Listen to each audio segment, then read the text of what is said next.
Hello and welcome. Lovely to see you all. For those of you who don't know me, my name is Sarah Beer. I'm the National Officer for Performance Arts and Creative Word for Disability Arts Cymru.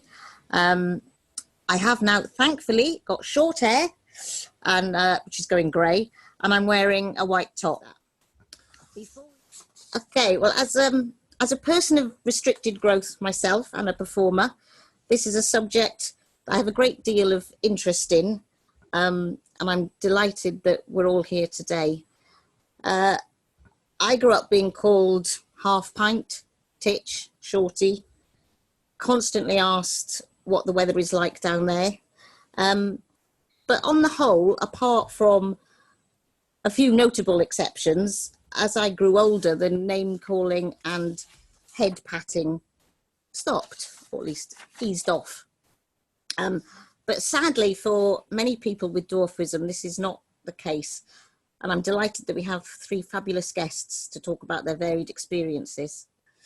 Our first guest is Dr. Erin Pritchard, lecturer in disability studies at Liverpool Hope University, who has written many articles about dwarfism. Thank you so much, Erin, for being the catalyst for today's event. Disability in humour has been debated for many years. Can you please tell us why you felt so strongly about this discussion happening now?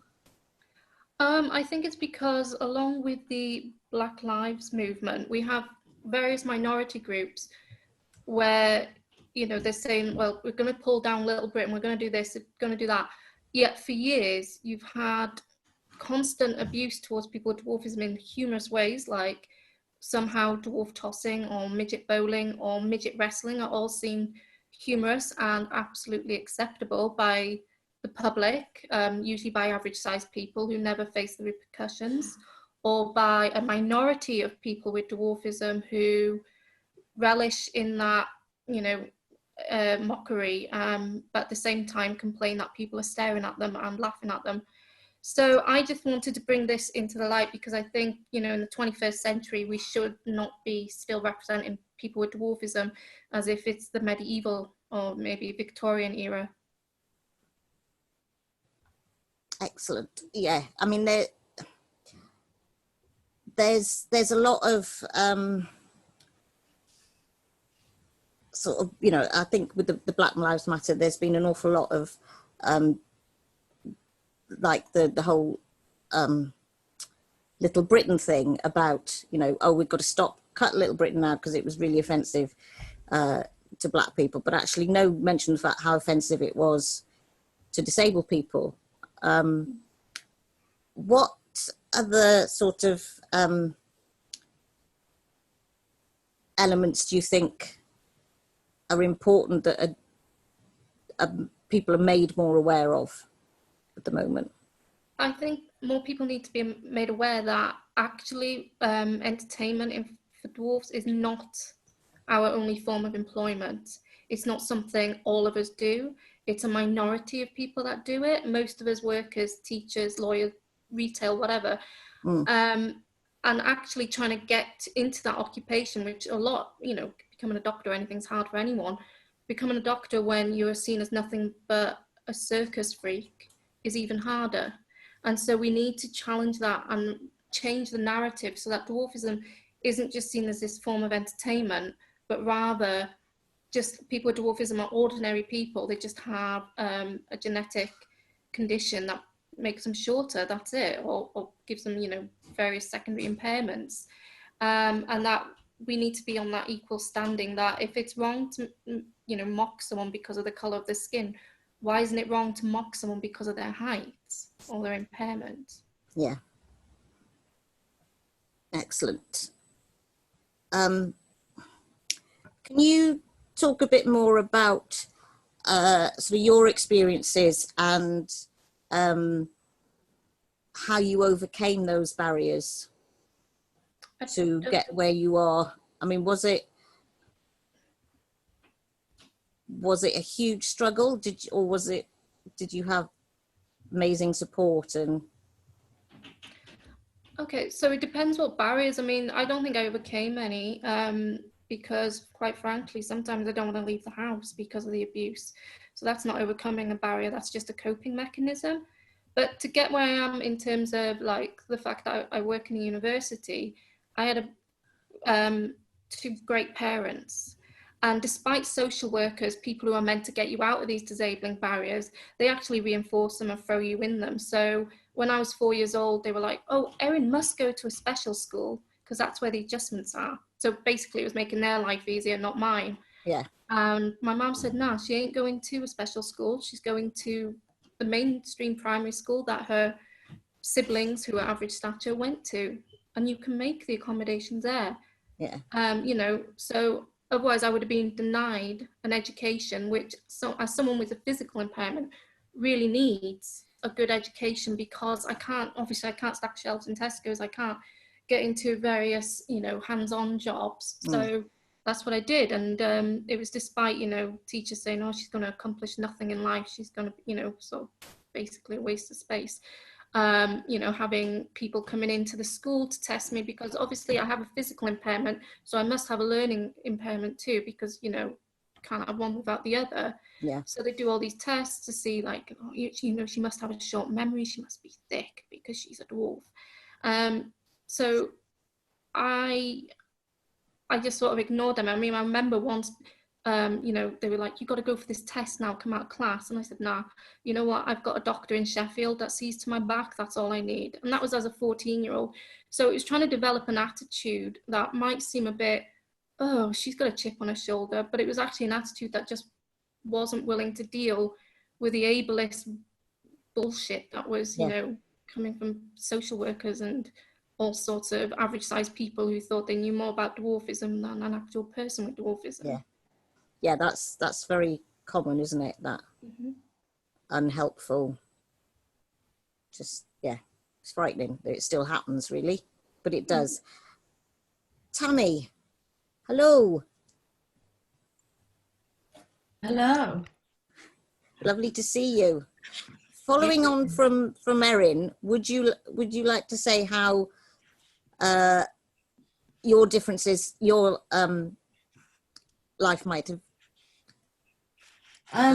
well, and your different, your different experiences, and I'm really interested to hear you talk about Mijit Bardot and whether you're going to keep her or what's in store for Mijit. well, I've just prepared something for the talk, if I can just do that. Yeah, that's brilliant. Yeah, lovely. Thank you. Okay.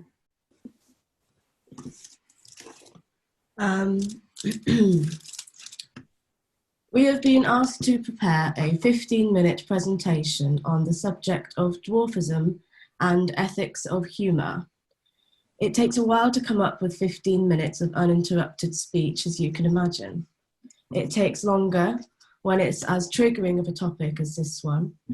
It requires emotional labour to deliver said presentation to a group of non-dwarfs or already exhausted dwarfs who probably aren't tuning into this because they know this shit.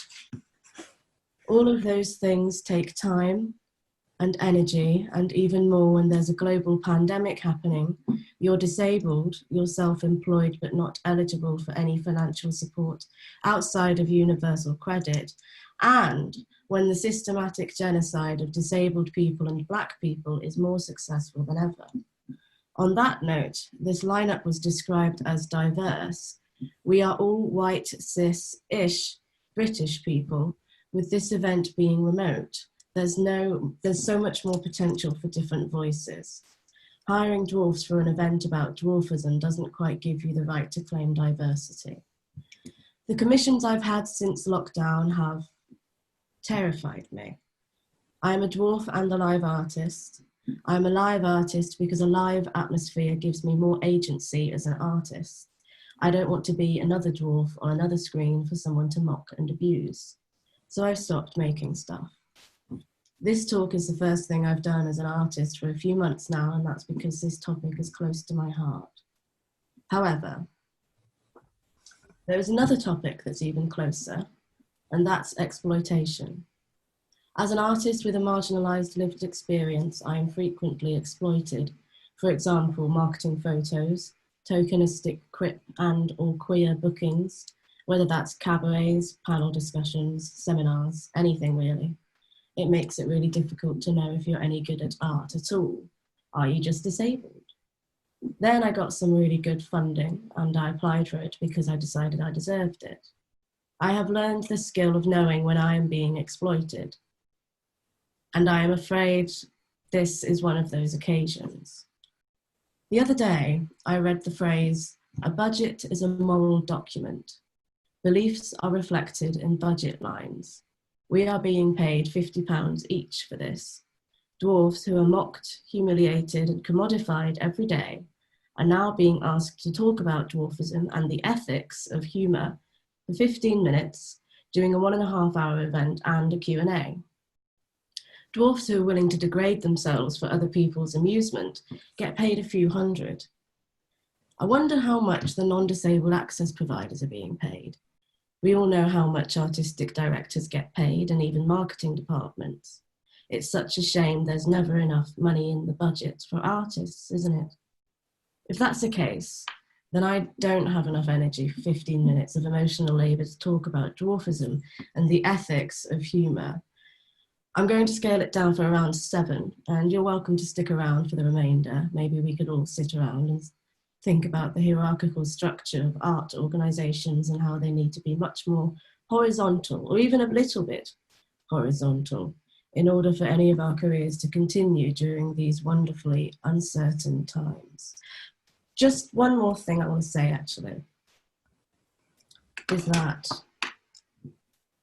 it is extremely difficult to live in a world that seemingly forever laughs at you, and to live in a world where you reject that.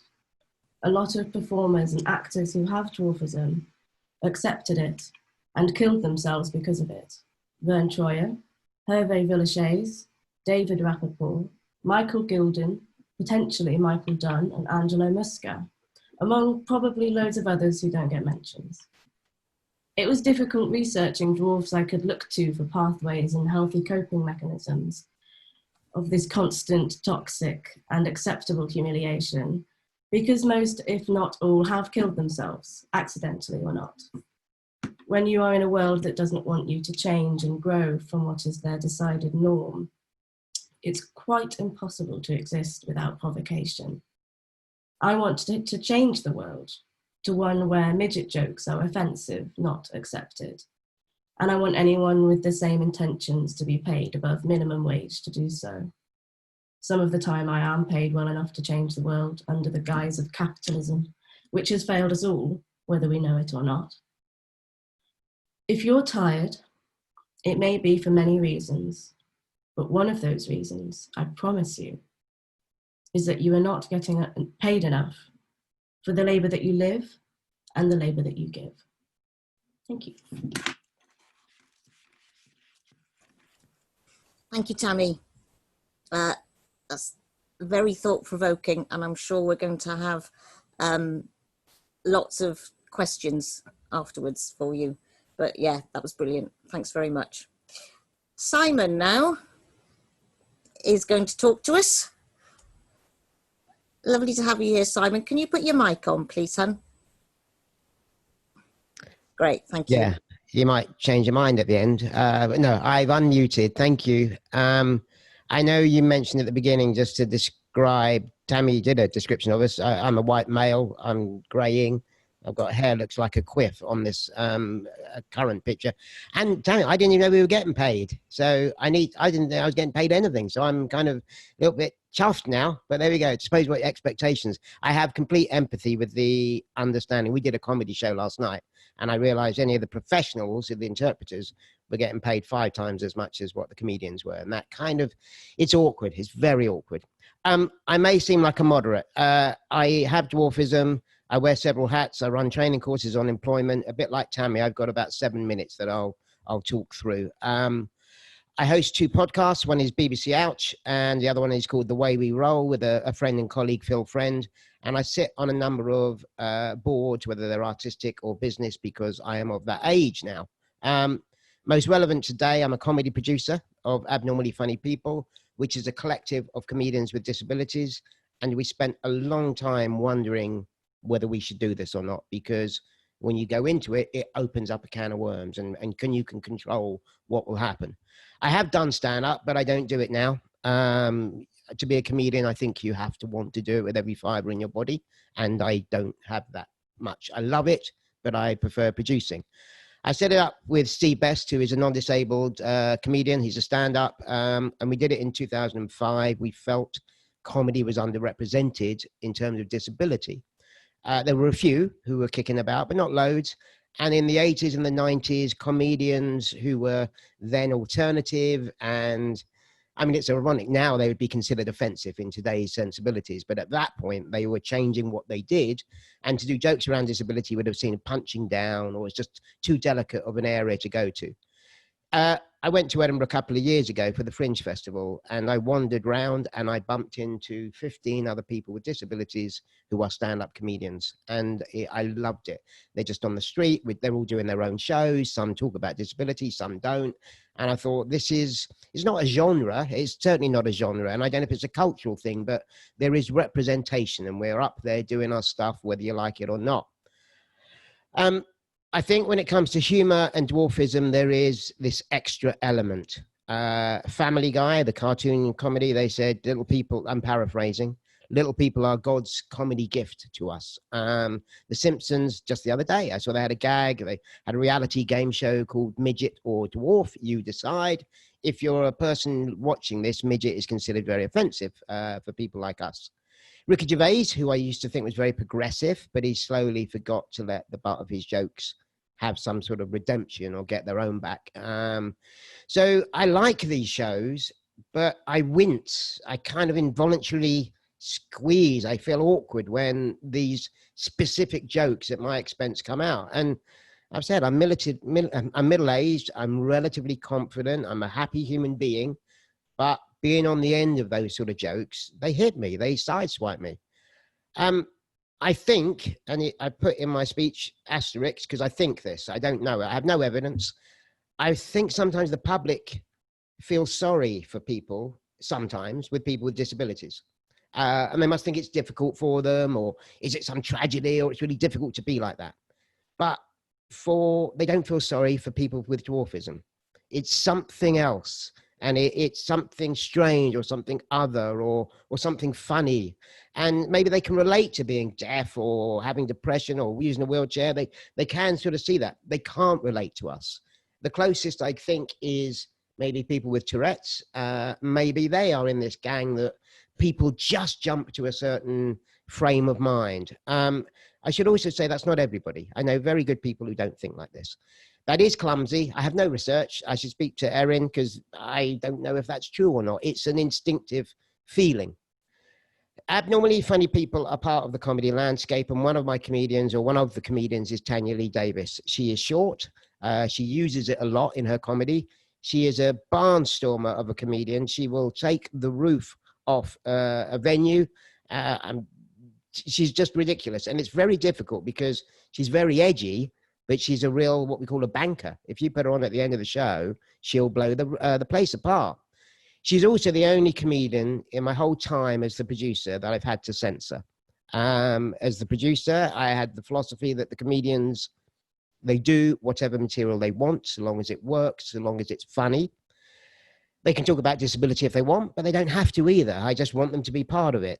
Tanya Lee did use the M word, that dodgy midget word, and I sat her down and I said, when she's performing with us, she can't use it. And she's Tanya Lee, so she quite rightly pushed back. And she said, hang on, I'm affected by this. I'm owning this.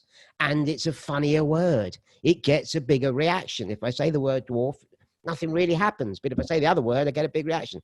And I said, you're right, but it's not negotiable. And to give her credit, she's never used it again with us. So I have some control with abnormally funny people, but not over everyone. And I admit, again, I winced. When I read the brief for today, I started feeling awkward because we're venturing into judging people's lives and, people's work and what they do. And I start feeling awkward because we're starting to restrict individual people's freedoms, and I don't like censoring people. Even people who do performances that I don't like, they are still nice people. They still have families. They still have goodness about them. At the same time, there are people who make a living in a way that demeans me. They make my life practically more difficult every day when I step out of my house. I'm fundamentally a liberal, so I'm in a problem because it feels awkward either way. This hesitation comes from experience. Many years ago, I made a television documentary about a male stripping group, and they were called the Half Monty. And if nothing else, it was a brilliant name. These were short men who were strippers.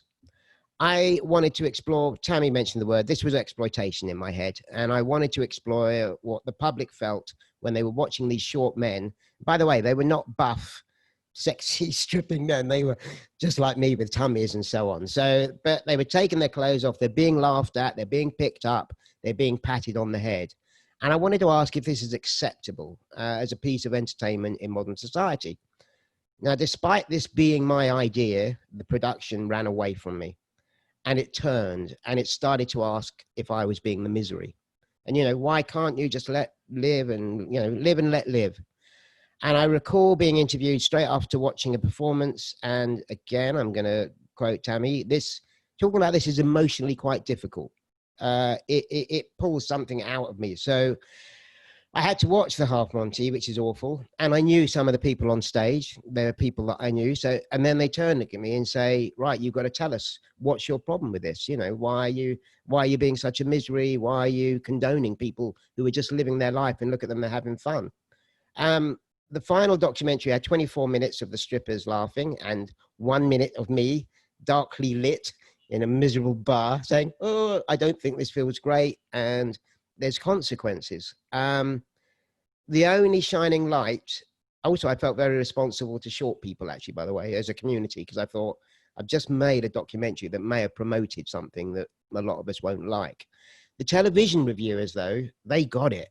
And they said this was badly made. Why didn't they have more of Simon talking about the other side of what the impact is?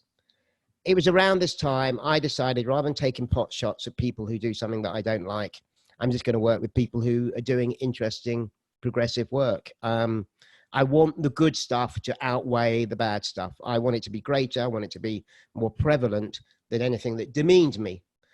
So when I saw the introduction today, I winced a bit because there's also this impact of negative and mocking portrayal leading to mental ill health or even suicide. And I know that I'm one of those people who doesn't do the drama. I probably want to play things down. I want facts and evidence, and I get a bit uncomfortable. But despite my wincing, I thought very hard. And I know of a young man who had dwarfism who recently took his own life. And when I lose one of the gang, it hurts me hugely. I hate that it happens. Now, I can't say it was because of one show or one joke, but I guess that he felt it was really tough being who he was in this world because the world wasn't treating him fairly or respectfully. And then I'm getting to the end, by the way. How do you resolve it? Do we have some ban on certain demeaning roles?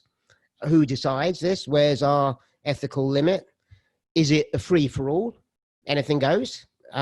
Should there be better support in childhood or adulthood for those people with dwarfism?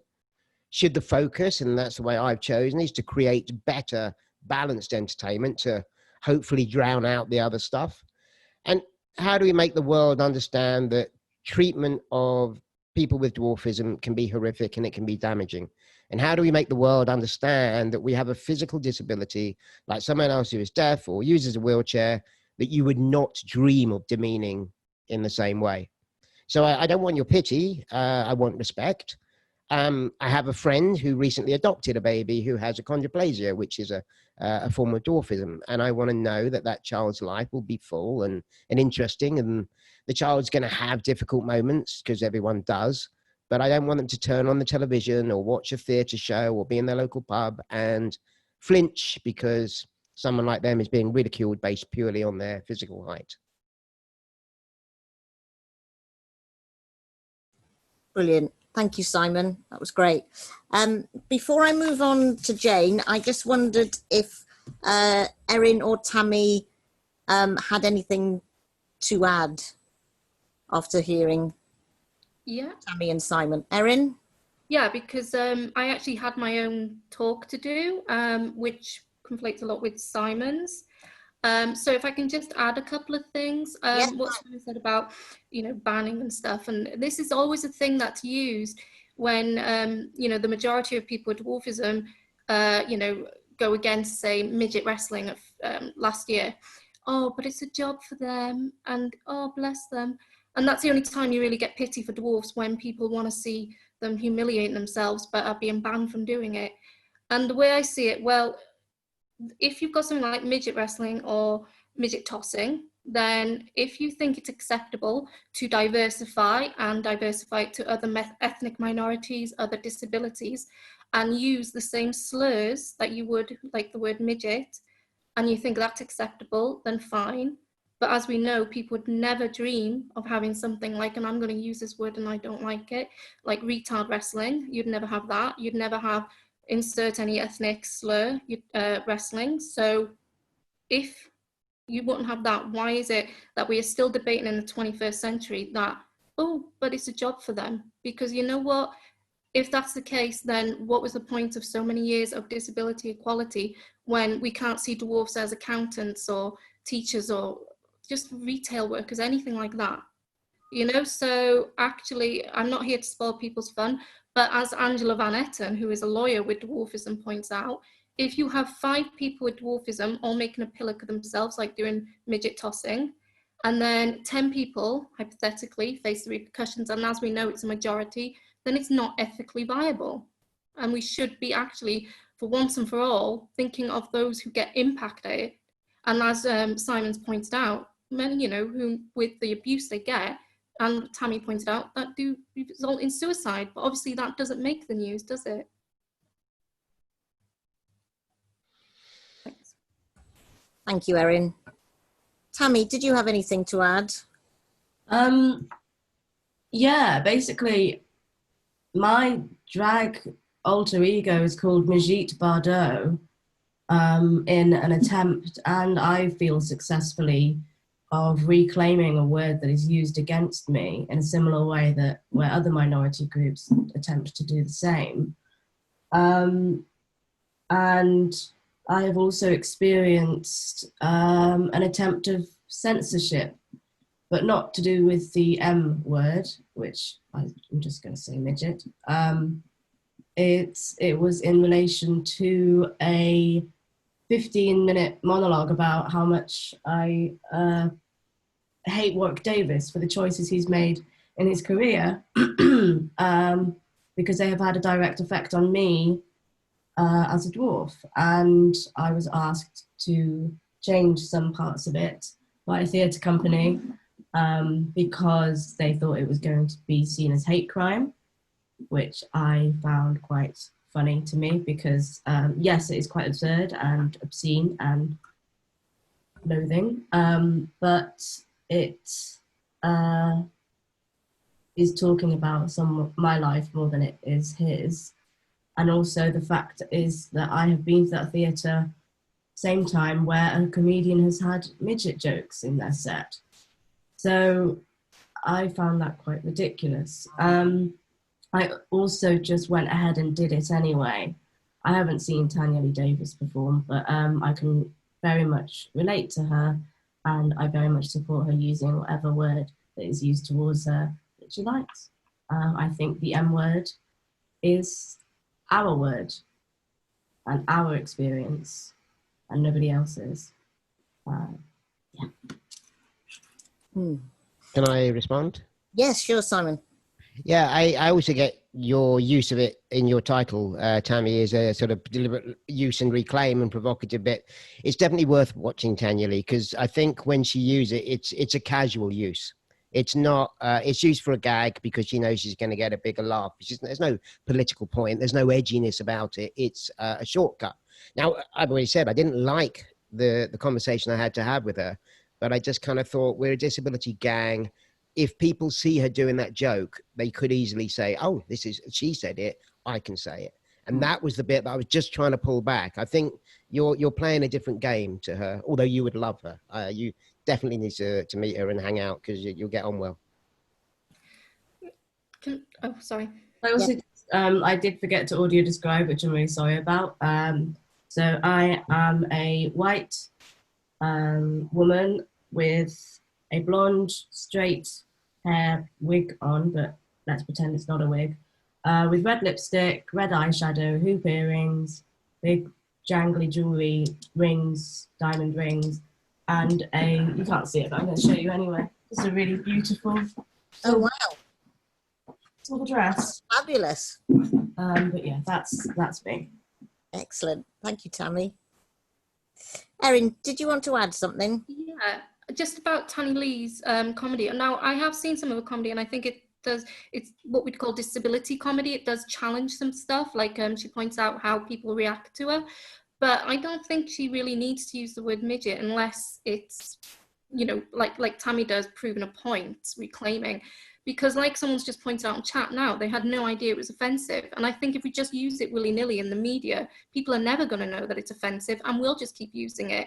Because I think if Tammy's using it to get the loudest laugh, well, that's like someone, you know, in a Jim Davidson audience, and Jim Davidson using the N-word to get a big laugh. We know it will. So, but it doesn't mean that it's right to use. And I think with her, you know, she's a talented comedian, surely she doesn't need to use it. Yeah. Okay, anything else before I'm just checking up on time. We're going to come back after the break, and okay, I think it's, yes, time to start again. Thank you very much. Have we got a first question?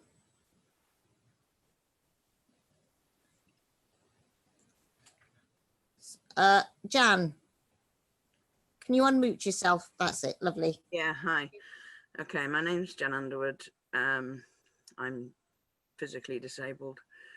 And I find it always quite interesting about the appropriation that we've been talking about. So my question is, and I've put it on the chat as well so people can read it, how does each panelist see appropriation? Is it a personal choice or not? The example is the title of these talks being the Crip talks. I don't personally have a problem with that, but some people might. And when hate crime is taken as a crime being perceived by the receiver, how do we get around this? So is that for any of the panelists or all of the panelists? Erin, would you like to start? Can you put you're on mute, hun? Sorry. That's okay. I was going to do that at some point. Hi, Jan. Thank you for your question. So I'm not sure what you know, if you can broaden what you mean a little, but like in terms of hate crime, is taken as crime being perceived by the receiver. How do we get around this? Well, we know of the situations where things are obviously hate-filled. Now, when I talk about disability hate crimes, when it comes to dwarfism, I think a lot of them are committed because they see the person as vulnerable and therefore an easy target. So I've had, like when I was doing my PhD, I had participants telling me how it wasn't so much hate, but that people, like one person actually had a man go into her house, knocking on the door and demanding 20 quid from her. He was like a 6-foot man, and he had his Alsatian with him that came up to her nose. So that was an easy way of getting money with menaces because she was a dwarf, but it wasn't necessarily because she hated, you know. But when she reported that, the police were like, well, what do you want us to do about it? You've given him the money. They couldn't see that, hang on, I'm a woman who's 3 foot odd and being demanded this money.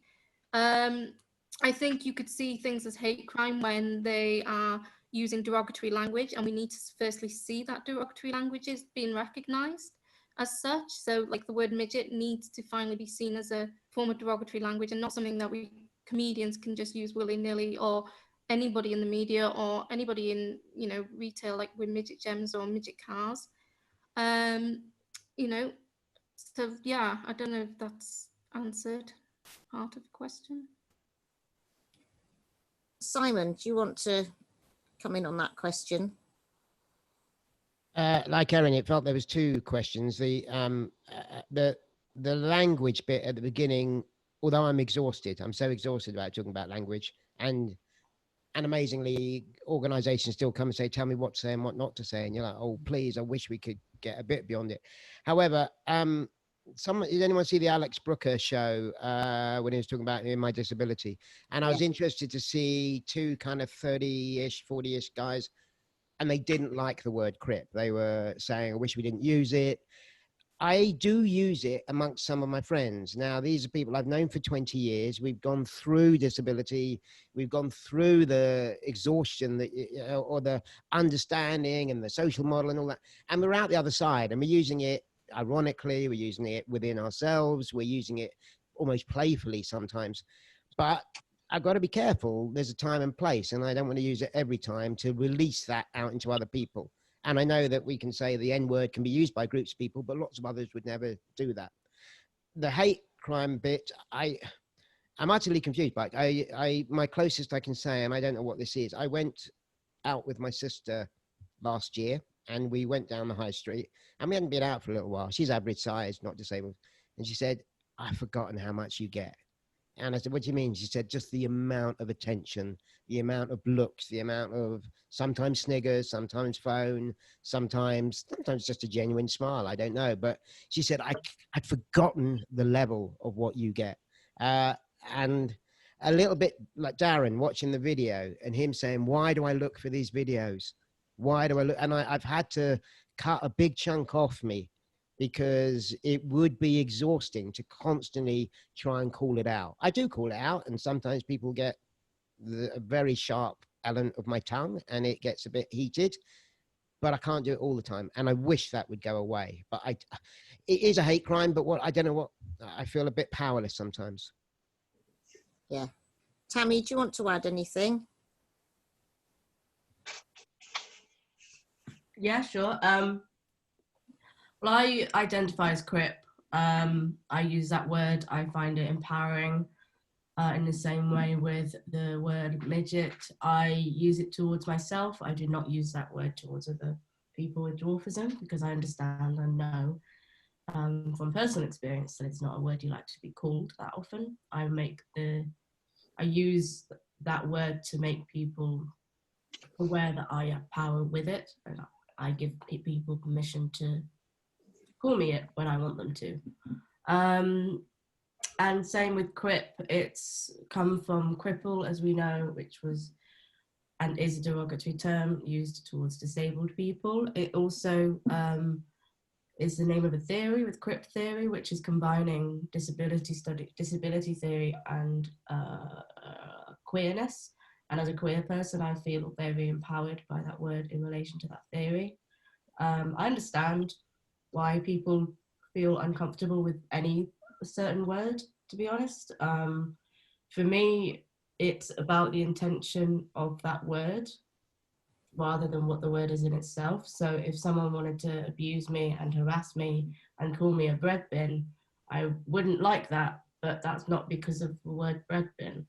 That's always the example I come up with. I don't know why it's always bread bin, but it just tends to is on the mind. I think I want one. I don't have one. I want one. And also, yeah, it's the same with queerness and queer people. A lot of people, whether that's a generational thing, whether it isn't, don't like the word queer and find that oppressive and upsetting, which is completely fine. It's sad, but I believe that if you're going to take a word and use it to empower yourself, then it removes the power of that it had to disempower you in the first place. It weakens it and changes it, and I think that that's what I believe in, and I think that it's important to keep doing that and being quite militant about it, to be honest. But yeah. Yeah. I hope that answers the question. Yeah, thanks, Tammy. Somebody else got a question. Max was next. Hi, thank you. I'm Max Thornton. Thank you all for this. I really appreciate it. I guess I have a question just sort of following on from some of the things that Simon and Tammy both said, which is just thinking about this whole idea of the fact that there are some things that feel like kind of intra-community conversations, the things that you can say to your friends and the people that you know get it, and the fact that sometimes you don't necessarily want to say those things in front of kind of the wider world, because you know that people are going to misunderstand it and misinterpret it. And I feel like that is more complicated in a world of like social media and stuff, where you have the conversations you might have been able to have with people in private. Now you're still kind of wanting to have them within the community, but they can get taken out and excerpted into the wider world and be misunderstood. And that's something I definitely experience in queer communities, that sometimes we have these conversations that you're kind of working stuff out within the community, and people can get very upset if you kind of take that to the wider public, and people can misinterpret it. So I'm sorry if this question is a little rambling, but I'm very interested in how do you negotiate those boundaries? How do you sort of deal with this fact that there are some things that you're more willing to have as a conversation within the community, but then it can get complicated when people outside the community get involved. Did you say that was for Tammy? It was sort of bouncing off some of the things that both Tammy and Simon said, so I would be interested in hearing either or both of them respond. Have you got anything to add, Tammy? Yeah, I mean, for instance, when I first met Erin, I talked to her about the Warwick Davis thing that I wrote, and we were very drunk.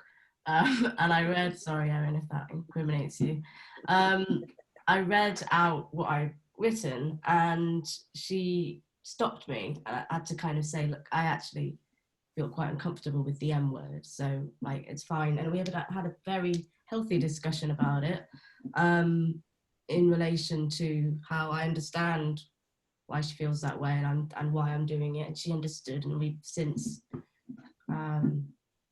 hated each other. No, I'm joking. Since, yeah, just like work through it and completely respect each other's opinion on it. And so I guess that's the closest example I can have in relation to dwarfism, mostly because I haven't really met that many other dwarfs that have the kind of nuanced conversations that I have with queer people, for instance, or with disabled people as well. I think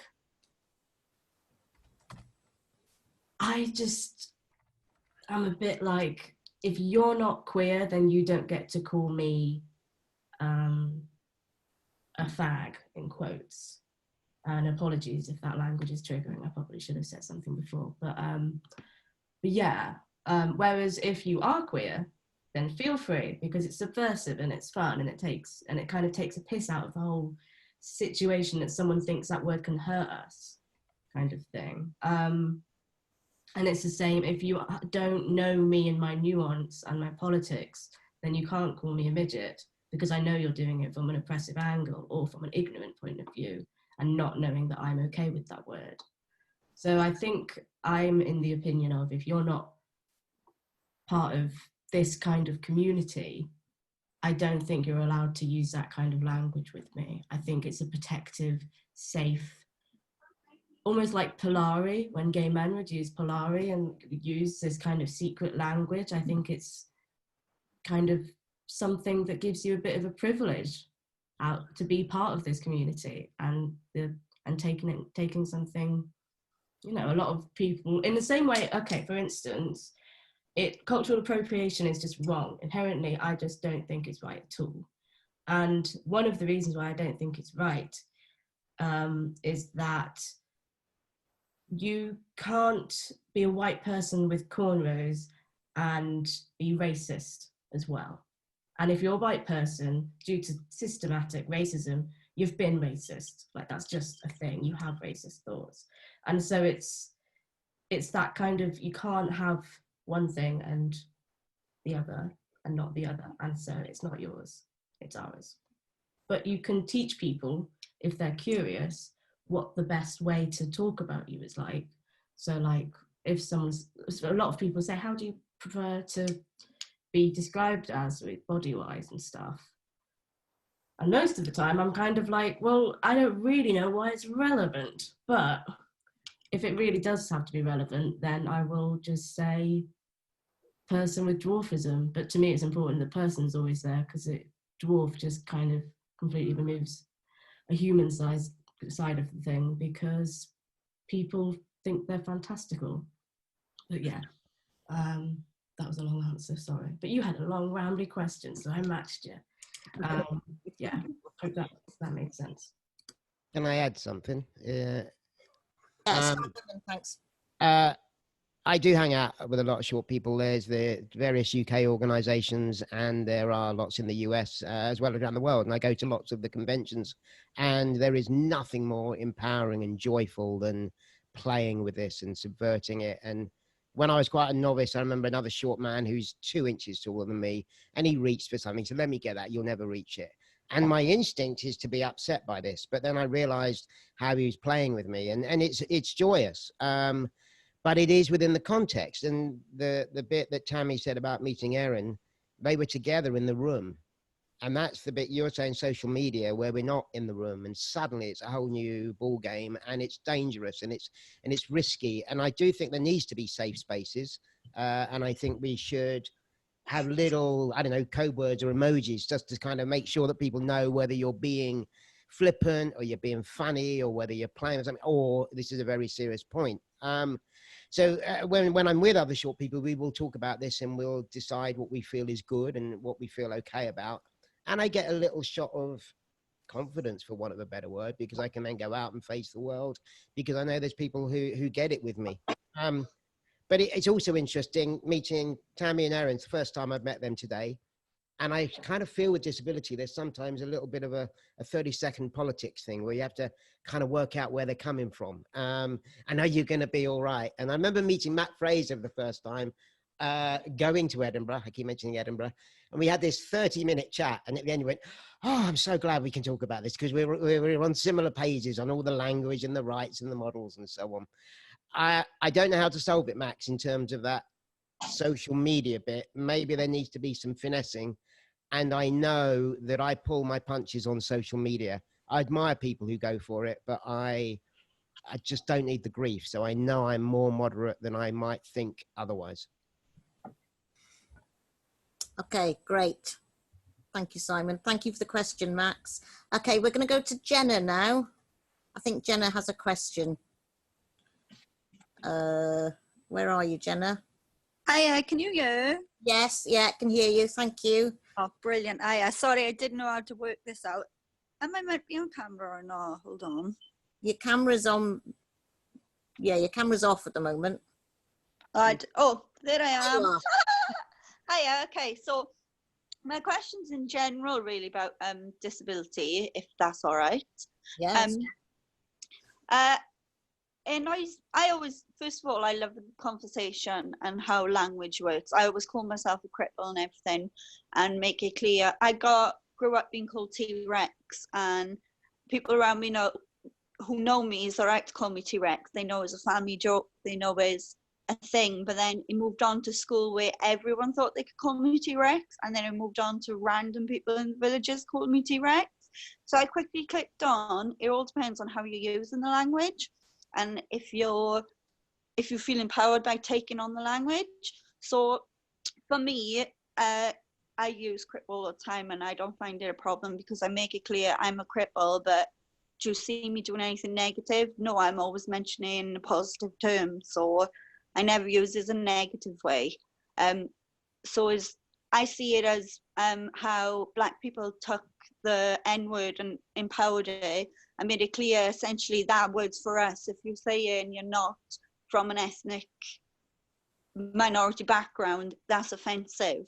So that's how I see it with terms for disability people. So my question is, because it popped in my head, it annoys me that our community is the only group that still gets completely discriminated in the media.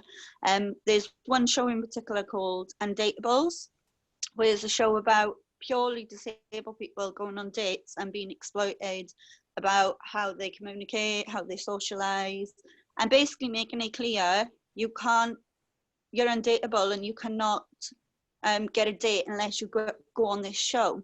And for the first couple of years, they only allowed disabled people on the show. So I wrote in a complaint and said, how are we only allowed date each other, because that's the same thing that happened to me growing up. I wasn't allowed to date someone who wasn't disabled. My partner had over 20 people sending him messages just to warn him about my arms, just in case he never seen them. And I mean, that's at like 15 years old. So this show really drives me mental. No, sorry, my partner's asking if the camera's on. But oh, it is, yeah, actually, but they can't see, sorry. So my question is, growing up from the 90s to now, I can see how the media is changing positively, with people like Matt Fraser and yourselves and everyone in the industry. Do you think a show like that should exist? Because you couldn't do that to any other group. You couldn't do a show saying undateables and put a group of single people, single parents there, or black people, or a group of religious people, or any other group of people, and call it undateables purely because of who they are. So my question is, in your lifetime, have you noticed any change, and have you got hope for the future that is going to get better? And how do you actually feel about the show Undateables yourself? Because for me, it gives someone who has never been educated about disability the think that is all right to, when they see me walk down the street, perhaps call me undateable. And the other thing people are not noticing, because my own brother done it, is that my brother laughed and said the show's hysterical, and I said it's not, and explained why. And he said, yeah, but it's the same as the film Ringer, which is a huge film, a successful film, and it has a cast of some disabled people in it. I said it's not. The complete difference with Ringer is it's a movie with disabled actors that are playing characters. So the fact that I had to explain that to my own family really to me shown how exploitive and how dangerous the show is. So I'm just really intrigued to see what everyone's opinion is. Okay, great. Thanks, Jenna. Thank you. Who wants to answer that first?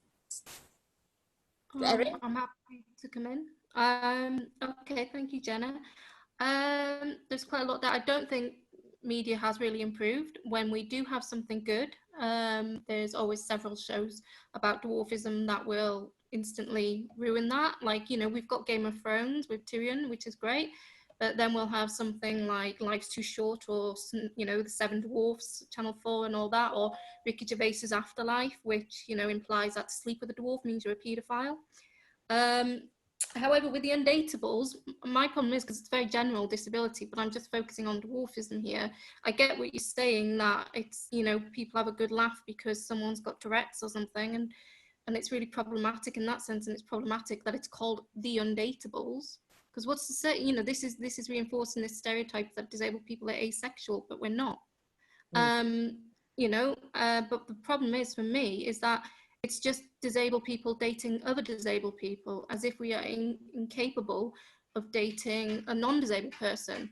So for me, one of the things I really hate is when a woman who is just, say, small and petite, and, you know, she's 5 foot, and obviously she knows what it's like to be a dwarf, saying, oh my God, my husband's 6 foot, there's a whole foot between us. And it's like, I don't really care, love, because you know what, there's 2 feet, well, 2.5 feet between me and my ex.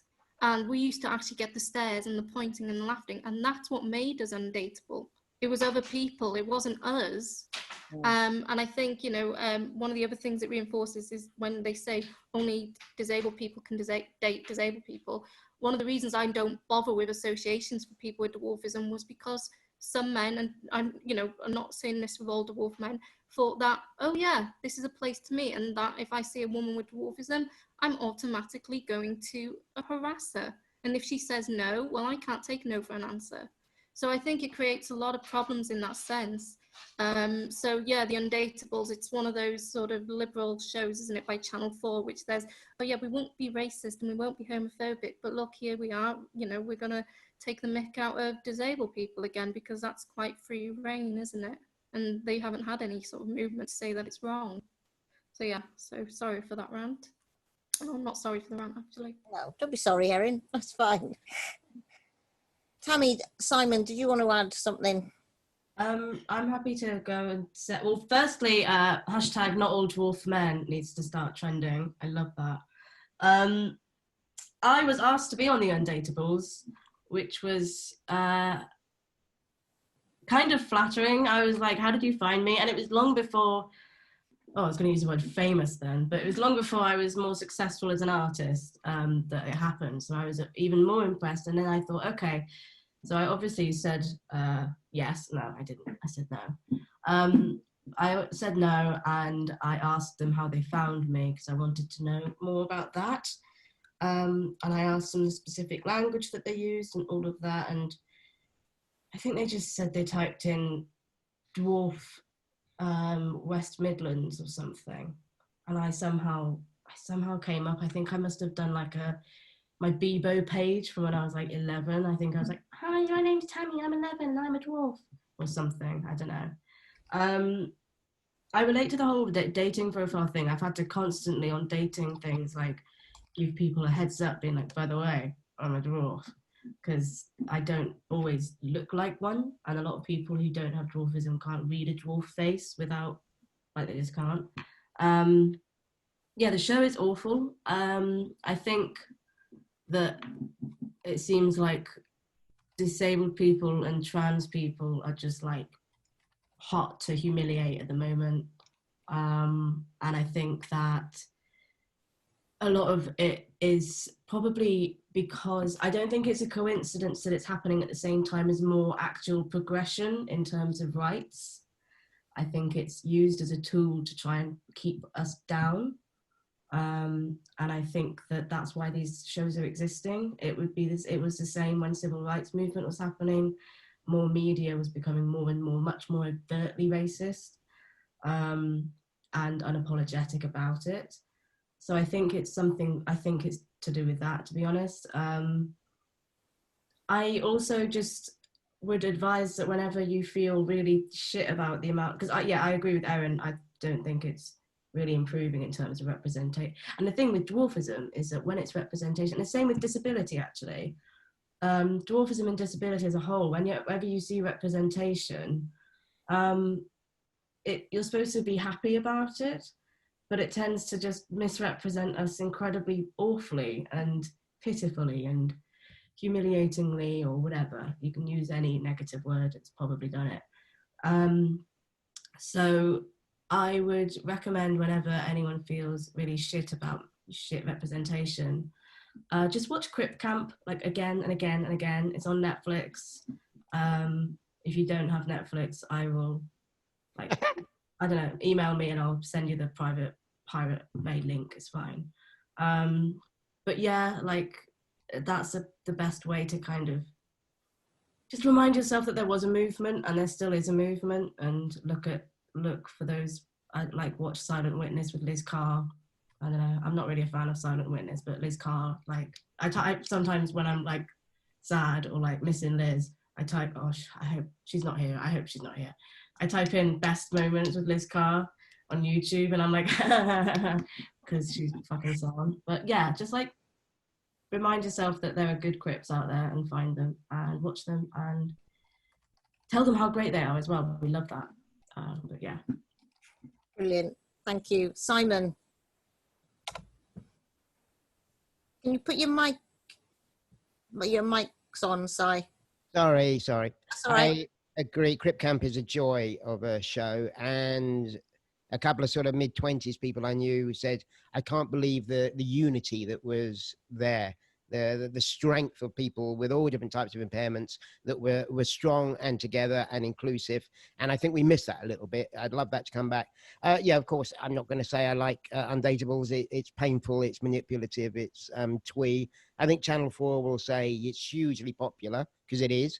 And they'll say, but every survey shows that 80% of the population who don't have disabilities are not going to date those with disabilities. So they're going to come up with some annoying evidence that says we are in our own little camp, to use that word again. But I don't like it. I think we call it mixed height relationships. So people who are short and tall, and we can date other people. And to finish on a slightly positive thing, there is a show that's come from BBC 3 called Hot Property. Now, I stumbled on this on Saturday night. It's clearly not aimed at me. It is not, I'm not even close to the demographic. But there's this very eccentric young man. See, I'm probably making language wrong already. Anyway, he was joyous and he's bouncing around and he's full of energy. And he dates this other guy who is 2 foot taller than him. And they say, are you going to date together? And he says, oh, I can't. And he said, I just felt, and I thought, oh, here we go. Here's the wince moment. Here he's going to demean me. He's going to be, and he said, I just felt like I had dwarfism or something. And I'm like, oh, that's a perfectly reasonable thing to say. And so there was just this moment of me thinking, okay, some people are picking up on this. And I thought it was a perfectly good reference. So I've moved away. I don't like the Undateables. I think it is manipulative nonsense. Yeah. Okay, I know we're running short of time. Natalia, I think, had a question. I think it's coming. Hi. Natalia, hiya. Hi, Have you got a question? Yes, so a lot of the talks when it comes about the right or wrong words to use around people comes to terms where, like Tammy said, it's hard for people to understand, because I am also a disabled person and they will never know how it feels and they will never be able to relate, to understand emotionally, because you could say to someone, saying this word is negative, it's wrong, it's a slur, but they don't have that emotional impact that disabled people have. So I was wondering, how do you approach an able-bodied person who doesn't have the emotional attachment to those bad words to understand this, because they'll never understand exactly how it feels, and to what extent we can teach and how we could teach people to understand. And I guess it comes down to a lot of the times entertainment, and when there is a very, very bad representation of disabled people, that's from what people learn. And I think that's super, super wrong, because media is very powerful. And if we look at disabled people because they're funny themselves, like I'm disabled, but I can be an actor or a comedian or a drag queen, and that disability doesn't define me to be, I'm the entertainment because I look different or I use something different. And that kind of makes the ball of offensive words and behaviors go. Because, for example, you know, I sit down in my wheelchair and I get moved away. You wouldn't do that to a person. But they saw it somewhere, they would see it in the media, or they would say, oh yeah, disabled person, like the dating show, only is allowed to disabled people to see, and my partner is an able-bodied person. And like you said, they get, and oh yeah, just make sure you know that, you know, she's on the chair, or she's something, like we are the being, we're not just being disabled for the entertainment. And I guess how do we tweak that representation? How we kind of screw in the emotional impact to able-bodied people? Because if they can't relate, they are very, very easily to hurt, and it needs to stop. Yeah, I think that's a very good point, Natalie. Unfortunately, we're really short of time, but Erin, do you want to finish us off with a quick sort of answer to Natalia?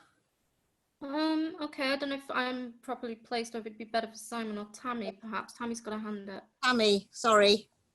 Okay, I'm sure you are, Erin, but I just really wanted to say that the main thing is to identify an ally who is understanding and understands the social model of disability, and then get them to do the work of teaching, because we do enough and we are tired, and we should be spending our time living and fighting our own battles, whether that's disabled or disability related or not. But I think that there are so many resources out there that you can just point them to, so that you don't have to personally be doing it. Yes, Simon? I have 10 seconds. I would want to see, if we go back to the short people, dwarfism, more roles where we are just run-of-the-mill average people, Donna in EastEnders. And it relates to Darren's last point, which was when he saw Game of Thrones, he suddenly went from being a thing to being a human being. And that's for me that where we can make a huge change. Brilliant. That's a great line to finish on. Thank you, Simon. Oh, Erin, did you want to, you waving? Yeah, I was going to add to that because, that was something that was picked up in my research. And I think, I am sick and tired of educating people, even though I'm a university lecturer, so maybe I'm in the wrong job.